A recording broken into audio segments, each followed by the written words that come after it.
जय हिंद बच्चों, कैसे हैं आप सब।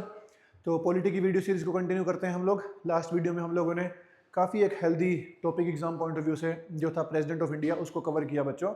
आज की इस वीडियो के अंदर हम लोग कवर करेंगे वाइस प्रेसिडेंट ऑफ इंडिया को। वाइस प्रेसिडेंट के टॉपिक से भी क्वेश्चंस आप लोगों को एग्जाम में देखने को मिलते हैं। एनडीए, सीडीएस, एफकेट, सीएपीएफ, कई एग्जाम्स में फैक्चुअल क्वेश्चन आते हैं, कोई एक दो क्वेश्चंस यहाँ से कंसेप्चुअल भी आ जाते हैं। तो ऑलमोस्ट इस टॉपिक को हम प्रेसिडेंट के टॉपिक से रिलेट करके पढ़ेंगे, दोनों साथ में आपका रिवाइज भी हो जाएगा और ये टॉपिक भी कवर हो जाएगा बच्चों आपका। ठीक है, चलिए वीडियो को स्टार्ट करते हैं। वाइस प्रेसिडेंट ऑफ इंडिया का टॉपिक को स्टार्ट करते हैं। देखिए, हमारे देश के जो वाइस प्रेसिडेंट की पोस्ट है वो यूएस के वाइस प्रेसिडेंट के साथ सिमिलर पोस्ट है बेसिकली, मतलब वहाँ का ही कंसेप्ट कह लीजिए आप। उसी की पोस्ट के अकॉर्डिंग ही हमने इसको डिजाइन किया है अपने वाइस प्रेसिडेंट ऑफ इंडिया की पोस्ट को बच्चों। ठीक है, चलिए जी स्टार्ट करते हैं। सबसे पहले तो है आर्टिकल कि कौन से आर्टिकल के अंदर वाइस प्रेसिडेंट की पोस्ट मेंशन है। तो आर्टिकल है 63। Article 63 establishes the vice president as the second highest office in India. हाँ जी, फर्स्ट हाईएस्ट ऑफिस कौन सा है या फर्स्ट सिटीजन ऑफ इंडिया कौन है? President of India. Second citizen of India या सेकंड हाईएस्ट ऑफिस कौन सा है? Vice president of India. Article 63 के अंदर ये पोस्ट मेंशन है बच्चों। Modelled on the American vice president, बिल्कुल यूएस के वाइस प्रेसिडेंट की तरह ही हमारी पोस्ट को थोड़ा सा मॉडल किया गया। कुछ चेंजेस हैं वो हम देख लेंगे। ठीक है, नेक्स्ट है इलेक्शंस। वाइस प्रेसिडेंट के चुनाव किस तरीके से होते हैं? देखिए भाई, सेम वही इनडायरेक्ट इलेक्शन है बच्चों यहाँ पर भी। जैसे प्रेसिडेंट का चुनाव हमारे का इनडायरेक्टली था, वैसे ही वाइस प्रेसिडेंट का चुनाव भी इनडायरेक्ट था। किस मेथड से?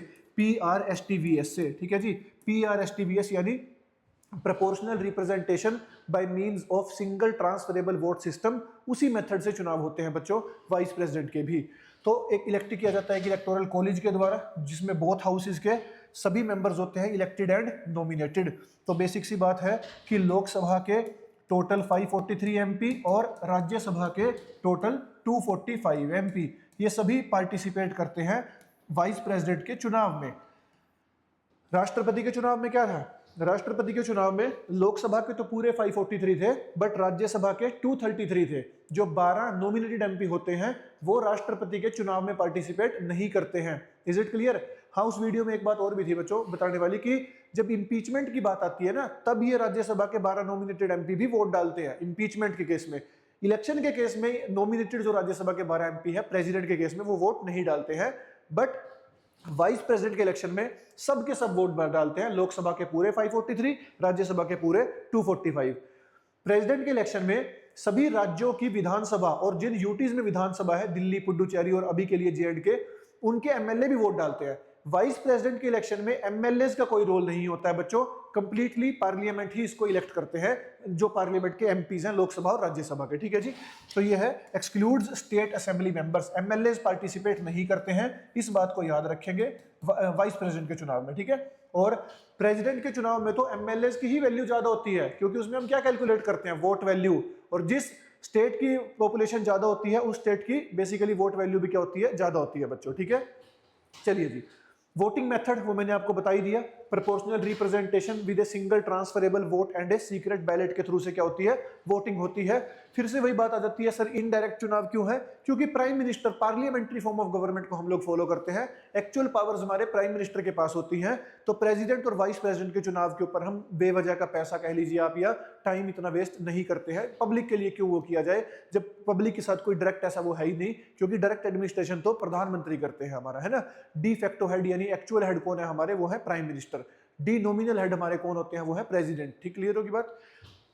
चलिए जी, नेक्स्ट देखिए बच्चों, नेक्स्ट है डिस्प्यूट्स। अगर चुनाव में फिर से वही बात आ जाती है, हमने प्रेसिडेंट के केस में पढ़ा था आर्टिकल 71 के केस में, आर्टिकल 71 के अंदर, तो वाइस प्रेसिडेंट के केस में भी जो डिस्प्यूट है वो सिर्फ एक ही कोर्ट में सुनवाई होगी, और वो किस में होगी? सुप्रीम कोर्ट में। और सुप्रीम कोर्ट का जो भी डिसीजन रहेगा वो क्या रहेगा बच्चों? फाइनल।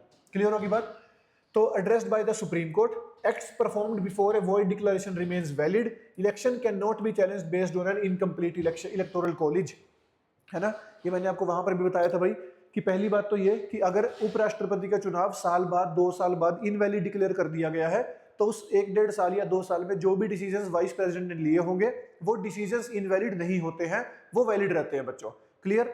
और इलेक्शन को इस बेस पर चैलेंज नहीं किया जा सकता है कि भाई इलेक्टोरल कॉलेज के अंदर वैकेंसी थी, मान लीजिए कोई MPs कुछ वेकेंट थी, सीट वेकेंट थी लोकसभा में, राज्यसभा में, तो वैकेंसी के बेसिस पर उपराष्ट्रपति के चुनाव को चैलेंज नहीं किया जा सकता, ना राष्ट्रपति के को किया जा सकता है इलेक्टोरल कॉलेज की वैकेंसी के ऊपर। नेक्स्ट है नॉमिनेशन। कि भाई नॉमिनेशन फाइल करने के लिए क्या चाहिए, तो देखिए यहाँ पर 20 प्रपोजर्स चाहिए होते हैं और 20 सेकेंडर्स चाहिए होते हैं। 20 ऐसे एमपीज जिनकी ये फर्स्ट चॉइस हो, 20 ऐसे जिनकी ये सेकंड चॉइस हो। प्रेसिडेंट के केस में क्या था, 50 प्रपोजर और 50 सेकेंडर्स, ठीक है जी। सिक्योरिटी डिपॉजिट यहां पर भी सेम है राष्ट्रपति के केस में 15,000 का आरबीआई को, अगर 1/6 वोट नहीं मिलेंगे तो ये 15,000 रुपए आरबीआई के पास रह जाते हैं। क्वालिफिकेशंस क्या क्या है, तो वाइस प्रेसिडेंट सिटीजन होने चाहिए भारत के, एज प्रेसिडेंट की वाइस प्रेसिडेंट दोनों में सेम है 35 years, qualified to be election for Rajya Sabha. President के केस में यहां पर क्या था, लोकसभा। वाइस प्रेसिडेंट किस हाउस की मेंबरशिप को मैच करना चाहिए, राज्यसभा की हाउस को, की क्वालिफिकेशन को मैच करना चाहिए, ठीक है। Must not hold any office of profit, current office holders accepted. तो कोई भी ऑफिस होल्डर नहीं होना चाहिए, बेसिकली वो कोई ऑफिस ऑफ प्रॉफिट में नहीं होना चाहिए, कोई सरकारी नौकरी पर अगर है तो रिजाइन करना पड़ता है बनने के बाद, है ना। एमपी एमएलए है तो भी रिजाइन करना पड़ता है बनने के बाद, ऑफिस ऑफ प्रॉफिट में वो नहीं होने चाहिए। नेक्स्ट है ओथ। हाँ जी, प्रेसिडेंट को ओथ कौन दिलवाता है भाई, प्रेसिडेंट को ओथ कौन दिलवाता है, तो प्रेसिडेंट को ओथ दिलवाते हैं बच्चों chief justice of India, CJI, है कि नहीं बात। लेकिन वाइस प्रेसिडेंट को ओथ कौन दिलवाता है भाई, तो प्रेसिडेंट। वाइस प्रेसिडेंट को ओथ कौन दिलवाता है, प्रेसिडेंट, या फिर उन्होंने कोई अपना बंदा रिप्रेजेंट की, अल्टरनेटिव रिप्रेजेंटेटिव दिखा हो बेसिकली, ठीक है। तो ओथ को लेकर क्या याद रखना है कि प्रेसिडेंट की ओथ करवाता है सीजेआई, बट वाइस प्रेसिडेंट की ओथ करवाता है प्रेसिडेंट। उसके बाद कंडीशंस ऑफ ऑफिस वो सेम है कि भाई can not be a member of parliament और state legislature vacates seat upon assuming office, ठीक है। वो कोई भी हाउस के एमपी नहीं हो सकते, एमएलए नहीं हो सकते हैं, अगर हैं तो उनको अपना वो अपनी सीट वेकेंट करनी पड़ेगी तब वो उपराष्ट्रपति बनेंगे, ठीक है। और must not hold any other office of profit. हाँ जी, टर्म ऑफ ऑफिस कितना होता है उपराष्ट्रपति का, बेसिकली देखिए टर्म होता है 5 साल का। टर्म कितना होता है, 5 साल का। एलिजिबल फॉर री इलेक्शन, सेम यहां पर भी वैसा ही है कि जैसे प्रेसिडेंट के केस में था कि कोई एक पर्सन कितनी बार भी प्रेसिडेंट बन सकता है, इसकी कोई लिमिटेशन नहीं है। बस कन्वेंशन क्या है कि जो बंदा एक बार बन जाता है फिर वो दोबारा नहीं बनता है बच्चों, क्लियर होगी बात। वाइस प्रेसिडेंट को जब जैसे अभी रिसेंटली जगदीप धनखड़ जी ने जब रिजाइन किया था ना, तो उसको लेकर मैंने एक शॉर्ट भी बनाया था जिसमें वाइस प्रेसिडेंट की पोस्ट से जुड़े मैंने सारे फैक्ट्स शॉर्ट के अंदर भी कवर कर रखे हैं, वो भी आपको मिल जाएगा यूट्यूब पे, देख सकते हैं आप उसको भी। उसके बाद भाई वाइस प्रेसिडेंट को अगर रिजाइन करना होता है तो ये अपना रेजिग्नेशन किसको देते हैं, प्रेसिडेंट को, क्लियर होगी बात। प्रेसिडेंट को अगर रिजाइन करना होता है तो वो किसको देते हैं, सीजीआई को या वाइस प्रेसिडेंट को, वो रेजिग्नेशन करते हैं वाइस प्रेसिडेंट को, क्लियर होगी बात। राष्ट्रपति की शपथ तो करवाता है सीजीआई, बट राष्ट्रपति रिजाइन करता है वाइस प्रेसिडेंट को। वाइस प्रेसिडेंट के केस में इनकी शपथ भी करवाएगा प्रेसिडेंट और ये रिजाइन भी करेंगे प्रेसिडेंट को ही, क्लियर, याद रखिएगा बात को। नेक्स्ट है holds office until A successor is in place. 5 साल का कार्यकाल अगर पूरा हो गया है, चुनाव नहीं करवा पाए हैं, तो वही पर्सन कंटिन्यू करेगा अपने ऑफिस के अंदर वाइस प्रेसिडेंट के, जब तक नया बंदा चुनाव करके नहीं आ जाता, ऑफिस वेकेंट नहीं होगा ऐसे, ठीक है। नेक्स्ट देखिए जी, रिमूवल। इंपीचमेंट नहीं होता है इनका बेसिकली, ठीक है जी, रिमूवल होता है। सबसे पहली बात तो ये याद रखेंगे कि कोई ग्राउंड नहीं दिया गया है। जैसे प्रेसिडेंट के केस में क्या था, वॉयलेशन ऑफ कॉन्स्टिट्यूशन, एक ग्राउंड मेंशन था बच्चों, ठीक है, जिसके बेस पे उनका इंपीचमेंट होता है। वाइस प्रेसिडेंट के रिमूवल के लिए कोई ग्राउंड मेंशन नहीं है बच्चों, ठीक है। होता कैसे है, राज्यसभा से ये रेजोल्यूशन स्टार्ट होगा, राज्यसभा से बेसिकली रेजोल्यूशन स्टार्ट होगा with effective majority. Effective majority के साथ इस रेजोल्यूशन को पास किया जाएगा राज्यसभा में, और उसके बाद लोकसभा में इसको पास किया जाएगा सिंपल मेजोरिटी के साथ। Is it clear. थोड़ा आपको यहाँ थोड़ी सी कैलकुलेशन के साथ बता देता हूं मैं आपको कि कैसे होता है बेसिकली, ये देखेंगे ध्यान से। देखो ना, प्रेसिडेंट के केस में तो क्या था बच्चों कि इंपीचमेंट का मोशन किसी भी हाउस में आ सकता है, लोकसभा में भी आ सकता है, राज्यसभा में भी आ सकता है। कंडीशन क्या थी कि मोशन सबमिट तभी होगा जब उस हाउस के टोटल मेंबर्स का 1/4 बंदे सिग्नेचर करके लाएंगे, वो मिनिमम नंबर रिक्वायर्ड है सबमिशन के लिए। फिर उसके बाद स्पेशल मेजोरिटी चाहिए होती थी दोनों हाउसेज के अंदर, लोकसभा में भी और राज्यसभा में भी। वाइस प्रेसिडेंट के केस में क्या है बच्चों कि इनका जो रिमूवल का जो रेजोल्यूशन है वो स्टार्ट हमेशा ही किस हाउस से होगा, राज्यसभा से। लोकसभा से वाइस प्रेसिडेंट के रिमूवल का प्रोसीजर स्टार्ट नहीं होगा, क्लियर। राज्यसभा में जो मेजोरिटी चाहिए आपको इनके रिमूवल के लिए वो है इफेक्टिव मेजोरिटी, इफेक्टिव, ठीक है जी। इफेक्टिव मेजोरिटी क्या होती है बच्चों, तो इफेक्टिव मेजोरिटी होती है टोटल स्ट्रेंथ, जो राज्यसभा की जो टोटल स्ट्रेंथ है, ठीक है जी, माइनस कर दो इसमें से इफेक्टिव स्ट्रेंथ को, इफेक्टिव स्ट्रेंथ। अब इफेक्टिव स्ट्रेंथ क्या होती है, इफेक्टिव स्ट्रेंथ होती है बच्चों कि total strength minus vacancy.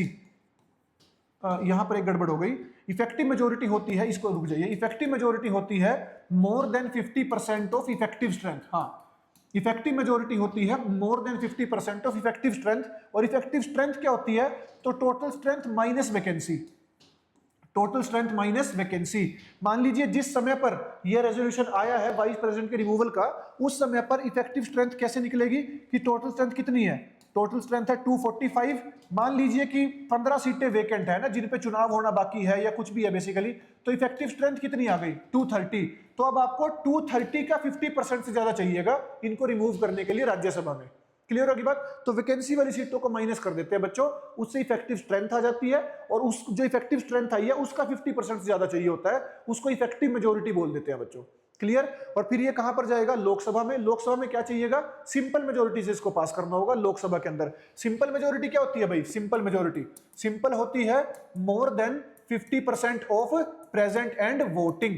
Present and voting का 50% से ज्यादा को क्या बोलते हैं, सिंपल मेजोरिटी।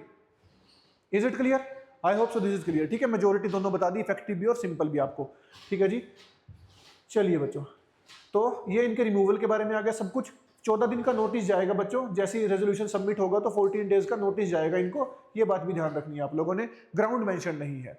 वैकेंसी की अगर हम बात करें, देखिए अगर तो वैकेंसी आ रही है एक्सपायरी ऑफ टर्म से, कि टर्म खत्म हो गया है, तो क्या कंडीशन मेंशन्ड है, टर्म पूरा होने से पहले अगले उपराष्ट्रपति के चुनाव हो जाने चाहिए।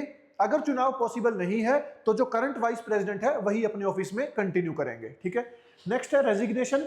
हाँ जी, रिजाइन किसको करेंगे, तो रिजाइन करते हैं प्रेसिडेंट को।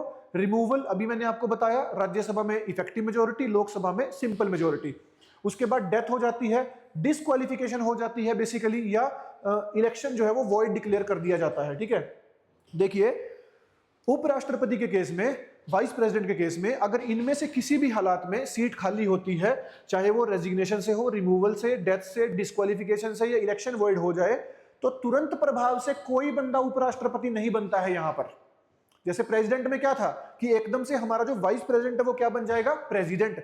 बट प्रेसिडेंट के केस में ऐसा कुछ नहीं होता बच्चों, सॉरी वाइस प्रेसिडेंट के केस में, कि कोई एकदम से आके क्या बन जाएगा, वाइस प्रेसिडेंट। वो सीट खाली रहती है, और यहां पर तो चुनाव के लिए भी कोई टाइम लिमिट मेंशन नहीं है कि 6 महीने के अंदर अंदर चुनाव हो जाने चाहिए, जैसे प्रेसिडेंट के केस में है बेसिकली। ठीक है, वहां पर टाइम लिमिट है कि 6 महीने के अंदर अंदर अगले रेगुलर प्रेसिडेंट के चुनाव हो जाने चाहिए। यहां पर कोई टाइम लिमिट स्पेसिफाइड नहीं होती है बच्चों। ठीक है, बस जो टेन्योर बचा होता है उस टेन्योर के रहते रहते बेसिकली चुनाव हो जाने चाहिए। अगर साल का टेन्योर बचा है तो साल पूरा होने से पहले अगले उपराष्ट्रपति के चुनाव हो जाने चाहिए भाई। ठीक है, ये कंडीशन होती है। Election to fulfil vacancy must occur before the term ends basically. ठीक है जी, इस बात को याद रखना है कि कोई भी एकदम से क्या नहीं बनता है, वाइस प्रेसिडेंट नहीं बनता है भाई। ठीक है, चलिए जी, अब देख लेते हैं पावर्स बेसिकली, वाइस प्रेसिडेंट की क्या क्या पावर्स हैं। सो सबसे पहले तो आर्टिकल 64 के तहत, हाँ जी, वाइस प्रेसिडेंट क्या होते हैं, x officio chairman of Rajya Sabha. Basically Rajya Sabha के प्रिसाइडिंग ऑफिसर होते हैं कौन, हमारे वाइस प्रेसिडेंट। क्लियर होगी जी बात। ये डायरेक्ट पावर है बेसिकली कि जो भी पर्सन हमारे देश का वाइस प्रेसिडेंट बनेगा वो ऑटोमेटिकली ही क्या बन जाएंगे, हमारे देश के राज्यसभा के प्रिसाइडिंग ऑफिसर बन जाएंगे। ठीक है बात जी। उसके बाद देखिए, और वहां पर उनकी पावर्स किसके बराबर है, स्पीकर की तरह है।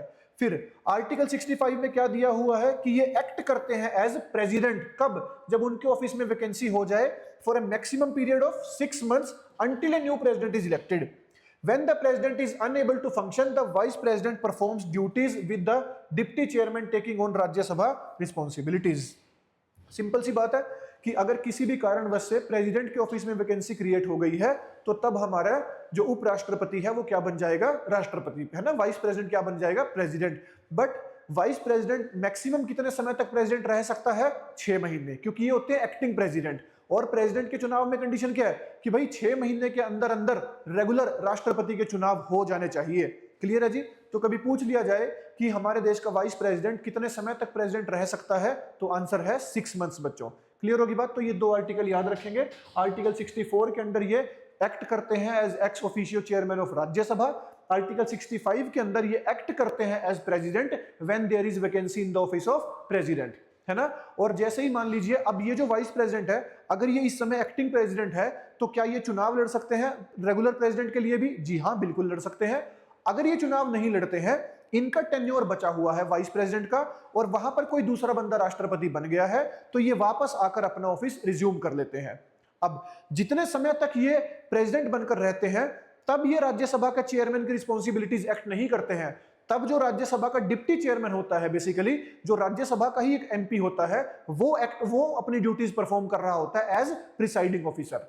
ये भी बात याद रखनी है भाई कि वाइस प्रेसिडेंट अगर प्रेसिडेंट की पोस्ट पर चला गया है तो तब वो आके राज्यसभा के सेशन को प्रिसाइड नहीं करेगा। तब वो सारी पावर्स फंक्शंस किसके परफॉर्म कर रहा होगा? प्रेसिडेंट के। और प्रेसिडेंट तो राज्यसभा का प्रिसाइडिंग ऑफिसर नहीं होता है। क्लियर है जी? तो तब तक के लिए राज्यसभा का प्रिसाइडिंग ऑफिसर कौन चलेगा? Deputy chairman. जब ये अपने ऑफिस में वापस आ जाएंगे तो फिर ये प्रिसाइडिंग ऑफिसर बन जाएंगे राज्यसभा के, मतलब कंटिन्यू हो जाएगा फिर से बेसिकली। ठीक है जी? तो आई होप सो इतना बहुत है इस टॉपिक के अंदर, इससे ज्यादा नहीं है कुछ भी बेसिकली। तो राज्य वाइस प्रेसिडेंट को लेकर इतना आपके एग्जाम पॉइंट ऑफ व्यू से मोर देन इनफ है आप लोगों के लिए। ठीक है? कुछ रिलेशन में आता है प्रेसिडेंट के बेसिकली कुछ ना कुछ कंफ्यूज करने के लिए, तो अगर आपका बेसिक कंसेप्ट क्लियर होगा तो आप इजीली इसको कर सकते हैं बच्चों। ठीक है जी? पढ़ते रहिए बच्चों, मेहनत कीजिए बच्चों। इस समय की हुई मेहनत आपको थोड़े टाइम बाद बहुत शानदार रिजल्ट देने वाली है भाई। ठीक है ना? एक एक दिन को कीमती बनाइए अपने। ये दिन जो चल रहे हैं, जो डेज अभी आप जी रहे हो अपनी लाइफ के स्ट्रगल के दौर के, तैयारी के दौर के, ये बहुत याद आने वाले हैं। इनको वेस्ट मत कीजिएगा। हर दिन को फ्रूटफुल बनाइए बच्चों। अगर आज का दिन फ्रूटफुल बनेगा तो हर रोज अगर आप ऐसा कंटिन्यू करोगे तो एक हफ्ता, एक महीना फ्रूटफुल बनेगा। 6 महीने जहां आपने अपने डेडिकेशन से अपने लिए फ्रूटफुल बना लिए, जो करियर चाहते हो, जो पोस्ट चाहते हो, जहां खुद को देखते हो लाइफ में, सब कुछ मिलेगा बच्चों। डेडिकेटेडली 6 महीने, 8 महीने, साल, इतना समय लग जाता है बच्चों को भाई। कंपटीशन भी है बेसिकली। ठीक है? बट जो बच्चा कंसिस्टेंसी के साथ डेली पढ़ेगा, डेली 5-6 घंटे, 4 घंटे, शिद्दत से जो दिए हुए 5 घंटे भी मोर देन इनफ होते हैं बच्चों। ठीक है? 6 घंटे लगाओ, 7 घंटे लगाओ, आपके ऊपर डिपेंड करता है, वो आपकी एफिशिएंसी पे डिपेंड करता है। बट कंसिस्टेंसी शब्द को और डिसिप्लिन शब्द को अपनी लाइफ में ऐड कर लीजिए भाई। कंसिस्टेंसी मतलब हर रोज पढ़ना है, डिसिप्लिन मतलब एक फिक्स्ड रूटीन को फॉलो करते हुए आपको अपनी तैयारी करनी है। 6-8 महीने, 1 साल दे दो अपनी लाइफ को बच्चों शिद्दत से, पूरी लाइफ हसीन बन जाएगी आप लोगों की। जो सपने देख रखे हैं, माँ बाप को ये दिलवाना है, वो करना है, सारे सपने पूरे होंगे आप लोगों के। बट उसके लिए आपको खुद के ऊपर मेहनत करनी पड़ेगी, तब ये सब पूरा होगा बच्चों। ठीक है? इसी के साथ आज की वीडियो को खत्म करते हैं। थैंक यू बच्चों। जय हिंद, जय भारत।